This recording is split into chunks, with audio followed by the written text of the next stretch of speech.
애국자 동지 여러분, 안녕하셨습니까? 날씨가 벌써 이제 여름이 다 온 것 같습니다. 이렇게 2주 전에 할 때랑 지금이랑 이렇게 달라졌습니다. 그러나 내일은 비 오고 월요일 날은 영하로 내려간다고 합니다. 이렇게 봄의 환절기에 우리 애국자 동지 여러분들 건강 정말로 조심하시기를 부탁 올리겠습니다. 조금 아까 우리 사회자께서도 얘기했다시피 2017년 3월 10일 무슨 날입니까? 기억하십니까 여러분?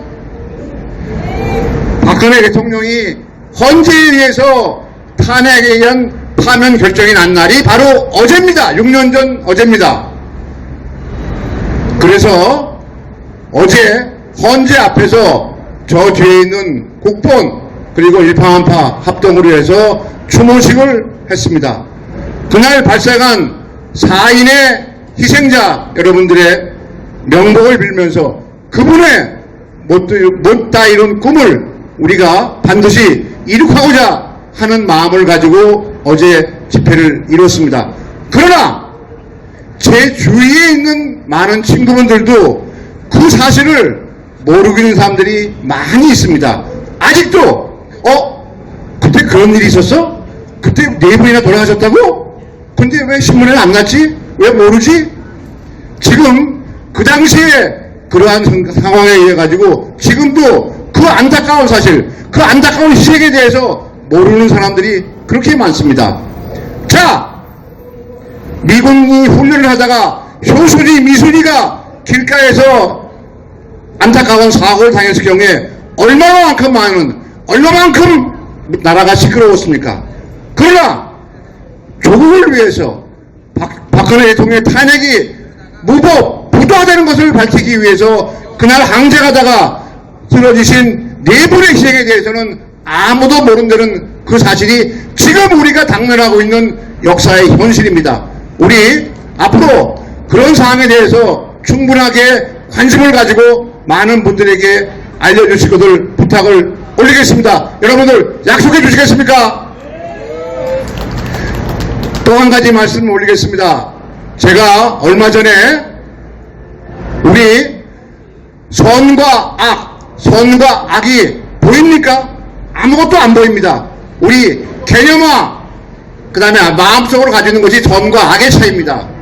그런데 최근에 와서 악의 의인화, 악을 사람으로 표현한다, 악을 형상화해서 어떤 물체를 만든다 라고 하면은 제가 그것이 바로 이재명이라고 말씀 올렸습니다. 기억나십니까? 자, 또 하나의 충격적인 사건이 어제 발생을 했습니다. 자기를 주군으로 모시고 비서시장으로 근무하면서 주군으로 모셨던 분이 영 마음에 들지 않고 영 어긋나는 길로 나가니까 제발 정치 그만하십시오. 더 이상의 희생을 막아주십시오. 나는 진짜 자기가 주군을 모시는 입장에서 충천한 마음을 가지고 본인이 목숨으로서 충전을 했을 경우에, 고언을 했을 경우에 그 친구가 뭐라고 답변했습니까? 검찰의 탄압에 의해서 이러한 결과가 벌어졌고 검찰의 강압적인 수사가 그렇게 만들었고 검찰이 수사하는 것이 내가 죄를 졌느냐 하는 그런 악의 형사와 악의 의인화를 한 것이 바로 이재명입니다. 바로 이런 친구를 갖다가 어떻게 해야 되겠습니까 여러분?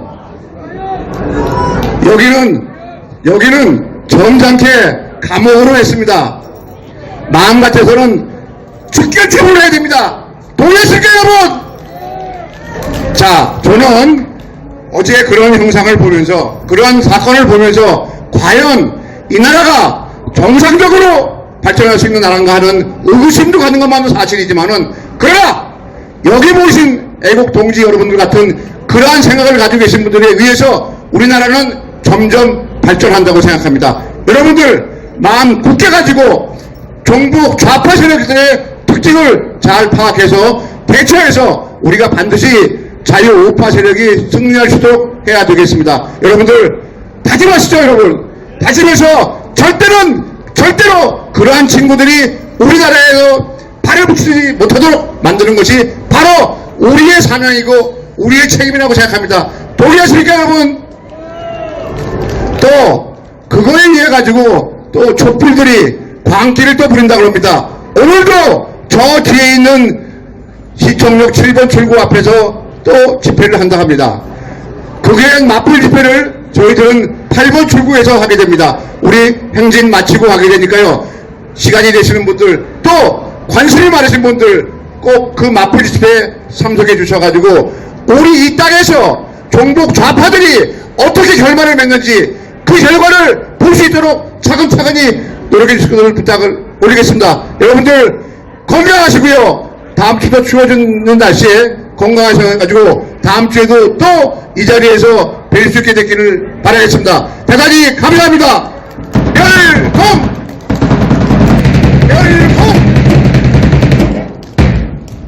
별로 보고 싶지도 않은 사람이 또 올라왔습니다. 죄송합니다. 자, 제가 오늘 한 것은 맨날 대사만 했는데요. 대사만 하다 보니까 여러 가지 엄숙한 얘기만 하게 되더라고요. 이것은 지금 제가 말씀드릴 내용은 여러분들 제 경험에 의한 것을 한마디 말씀 올리겠습니다. 여러분들 작년부터 금년까지 가정용 전기요금이 얼마만큼 올랐는지 아십니까? 잘 기억도 안 나실 겁니다. 저희같이 옛날 공직생활 하면서 전기 쪽에 약 20년 동안 근무하면서 느꼈던 사항들입니다. 작년부터 금년까지 가정용 전기요금이 23.7%가 올랐습니다.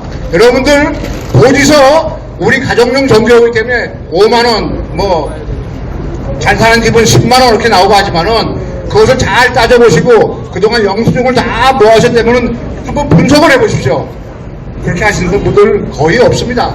그러나 저희같이 공직자들은 맨날 그걸 통계를 내면서 수요가 어떻게 변하고 그걸 갖다가 내고 있습니다. 제가 산업부에서 벌써 20년 전이지만은 과장 시절에 산업부의 이 전력 담당 과장은 대한민국의 한국전력공사를 컨트롤하면서 대한민국의 모든 가장 기본이 뭡니까? 전기의 가장 기본은 아무것도 없습니다. 가장 제일 기본은 국민 여러분들이 생산 현장에서 아니면 가정에서 24시간 단 1초라도 끊임이 없이 전기를 공급하는 것이 대한민국 공직자의 가장 기본적인 책임입니다. 여러분들 우리나라에서 단전되는 거 제대로 보셨습니까? 어떤 공사에 의한다든지 아니면 불가항력적인 요건에 의해 가지고 단전이 되는 경우는 있지만은 어떤 고의적인 실수에 의해 가지고 어떤 고의적으로 단전을 시켜 가지고 공사하거나 그런 적은 단 한 번도 없습니다. 자, 이것을 하기 위해서 전력수급 기본계획이라는 걸 합니다. 정부가 20년을 앞아보고 제가 2000년도, 2001년도에 담당 과장을 했었으니까 그때부터도 2020년을 바라보고 전력수급 기본계획을 잡습니다. 전력수급 기본계획을 잡을 때는 제일 첫 번째 우리나라의 경제성장, 두 번째 국민소득, 세 번째 산업발전, 이러한 요소를 전부 감안을 해서 가장 그 당시에 가장 좋은 컴퓨터를 해가지고 시뮬레이션을 돌려가지고 우리나라의 수요를 잡습니다. 제일 먼저 앞으로 5년 뒤에 10년 뒤에 20년 뒤에 우리나라의 전기 사용이 가정이나 공장이나 끊임없이 1초도 쉬지 않고 공급을 하려면 어느 정도의 설비를 가져야 될 것이냐, 이거를 계산을 해냅니다. 그러면 계산하는 전제하에서 그러면 과연 어떻게 해야지만이 가장 싸게 가장 좋은 방법으로 가장 안전하게 전기를 공급할 것이냐 라는 것을 생각하게 됩니다. 그래서 그때 저희 나라의 모델은 어떤 모델이냐, 원자력 발전소가 기본적으로 30% 내지 35%를 항상 차지하고, 왜 그러냐, 원자력 발전소는 한번 끄고 키는데 약 일주일 내지 보름, 열흘간의 시간이 걸립니다. 그래서 끄기도 어렵고 키기도 어려운 것이 원자력 발전소입니다. 그래서 원자력 발전소는 정비하는 걸 제외해 놓고는 항상 일정 수준을 갖다가 유지하게끔 해서 그것을 잡는 것이 30% 내지 35%를 항상 베이스로 깔아 놓습니다. 항상 돌릴 수 있게끔요. 그 위에다가 석탄 발전소를 올려놓습니다. 석탄 발전소 약 한 30%입니다. 30%는 건 뭐냐? 우리나라가 옛날에는 무연탄 발전소를 했습니다만은 무연탄이 전부 고갈되기 때문에 유연탄 발전소 100% 해외에서 수입하는, 특히 호주 이런 데서 수입하는 유연탄 발전소를 그 위에 놓게 됩니다. 그리고 그 위에 지금까지 말씀드린다 보면 원자력 발전소, 화력 발전소가 약 70% 가까이 차지하게 됩니다. 그 위에다가 요즘 유행하는 LNG 발전소를 짓게 됩니다. 그리고 문재인 정부에 와서 전원 바꾼 해가지고 신재생 에너지 같은 것도 있습니다만은 신재생 에너지, 수력, 태양광, 풍력 결국 큰 덩치를 놓고 보면은 영향이 아주 미미합니다.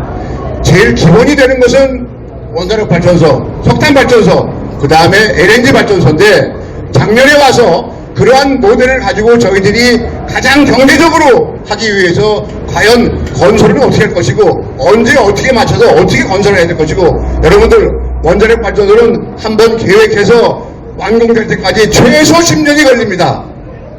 화력 발전소 최소 5년, 6년 걸립니다. LNG 발전소 3년이면 있습니다. 지금 문재인 정부 때 유행했던 풍력 발전소 그건 한 6개월이면 있습니다. 태양광 발전소 자재 갖다 깔면 바로 나옵니다. 그러나 그것은 양이 얼마 안 됩니다. 전체 우리나라 수급을 좌우질 수 있는, 수급에 영향을 미칠 수 있는 그러한 양이 못 됩니다. 그리고 그렇게 하는 것이 가장 우리나라가 국민들에게 싸게 안정적으로 전기를 공급할 수 있는 기본 시스템입니다. 그런데 작년에 들어와서 소유값이 얼마 되는 줄 아십니까? 200% 뛰었습니다. 왜? 우크라이나의 사태, 우크라이나 전쟁 때문에 소련에서 서방으로 오는 가스가 중단됨으로 인해 가지고 거기에 대한 반작용으로 국제 소유값이 뛰기 시작했습니다. 소유값이 뛰면은 자동적으로 석탄값 뛰고 LNG 값 뜁니다. 원자력 발전소는 그냥 있다 하더라도 LNG 값이 뛰고 석탄 값이 뛰기 때문에 자동적으로 값이 올라갈 수밖에 없는 겁니다. 비근한 예를 말씀드리면은 LNG 발전소는 작년도에 3배 올라갔습니다.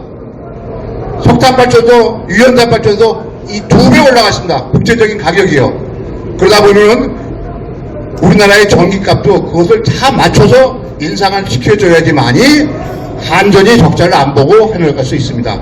지금 요즘 신문에 보시면 한전이 작년 32조 적자라고 합니다. 한전의 자산이 64조입니다. 한전의 자산이 64조 중에 반이 적자라는 얘기입니다. 그리고 한전이라는 데는 우리나라뿐만이 아니라 미국 주식시장에도 상장이 되어 있습니다. 그래서 외국 사람들이 한국을 평가할 때, 한국 정부를 평가할 때 완전히 부도난 집으로 평가하는 겁니다. 그러다 보니까 그 적자를 갖다가 모든 걸 전부 한전이 떼어안고 있습니다. 여러분들 문재인 정부에 와서 풍력, 태양광 뭐 한다고 해가지고 많은 놈이 헤쳐먹었습니다. 실로 수많은 놈이 헤쳐먹었습니다. 거기에 여러분들이 기억해 하시는 임종석이라는 비서실장놈부터 시작해서 많은 놈들이 태양광 풍력을 하면서 해먹었습니다. 그러나 그것은 해먹기만 했지 전체 수급에는 영향을 거의 못 미치는 상황에서 아까 말씀드린 국제 석탄값이 뛰고 그 다음에 LNG 값이 뛰고 하니까 제때의 가격을 인상해주고 그래야만이 한전이 적자를 안 보면서 정상적인 발전을 시켜가면서 전 세계에다가도 우리나라가 가장 정상적인 모델을 가지고 있구나라고 생각을 하고 지금까지 자부를 합니다. 우리나라의 전기값은 공급값은 세계에서 가장 싼 수준의 하나입니다. 특히 우리나라같이 OECD 국가 중에서는 제가 자신합니다. 제일 싼 나라입니다. 일본에 한번 가보십시오. 우리나라의 전기값이 2.5배 내지 3배 되는 것이 현재 일본입니다. 중국 거기는 통제 경제이기 때문에 상관이 없습니다. 우리랑 유사한 경제 구조를 가지는 대만 우리보다 최소한 40% 이상 비쌉니다. 저희들이 그만큼 노력을 해서 가장 좋은 모델을 가지고 우리나라의 가장 좋은 모델을 가지고 공급을 해왔었는데 문재인 정부에 들어와서 그것이 여지없이 무너져 버렸습니다. 그것이 지금에 나타난 결과입니다. 여러분들, 전력이라는 것은 어느 한순간에 변하지가 않습니다. 최소한 5년, 10년, 20년 이런 장기 계획을 가지고 해야지만이 가장 좋은 싸고 안정적인 공급을 할 수 있는 것이 우리나라의 전력 수급 계획이었었는데 그것을 문재인 정부에 와서 과감하게 무너뜨리고 나서 여러분들 요즘은 재판받고 있는 신문에 한창 유행됐던 사건 아시죠? 장관이 담당 과장한테 너 죽을래? 원자력 발전소 세우랬더니 왜 안 세워? 언제 세울 거야? 그래서 담당 과장이 가서 보고를 하면서 장관님 이건 이렇습니다.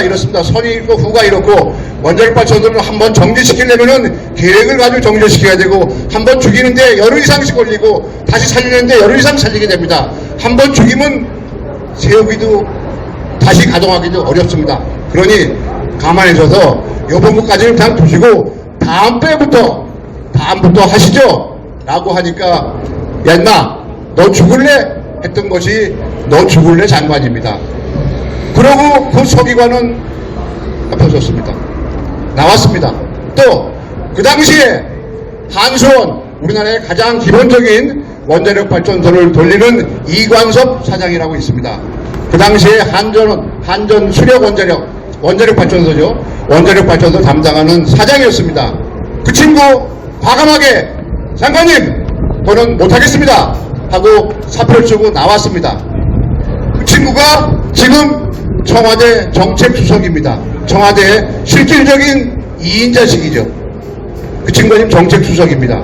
제가 보기에 저희랑 같이 근무했고 여러 해 동안 같이 일을 했습니다만 상당히 올바른 친구입니다.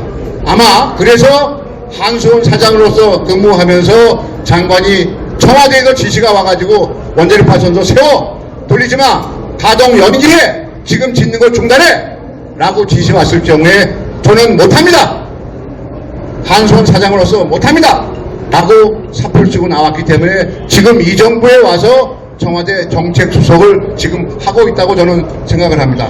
저는 그 친구랑 상당히 오랜 동안 같이 근무를 해보면서 저런 친구가 저런 마인드를 가져있는 친구가 청와대에 가서 정책수석을 하면서 대통령을 보좌하고 그 보좌하면서 경제정책을 효립한다고 치면은 제대로 된 것을 할 수 있겠다라는 생각을 해보게 됩니다. 오늘 제가 시간을 잠깐 메꾸느라고 그동안 제가 경험했던 우리나라의 전력 수급에 대한 기본적인 개념 어떤 식으로 이루어지고 얼마만큼의 장기간의 시간을 소요되면서 계획을 세우는데 그것이 위정자의 한순간의 지시에 의해 가지고 연기되고 지연되고 무너지고 하는 그런 현상을 제가 기억나는 대로 말씀을 올렸습니다. 아마 제가 말씀드린 사항은 제가 직접 경험하고 제가 직접 느끼고 제가 펜 때 잡으면서 했던 사항을 말씀드리는 사항이니까 어느 누구보다도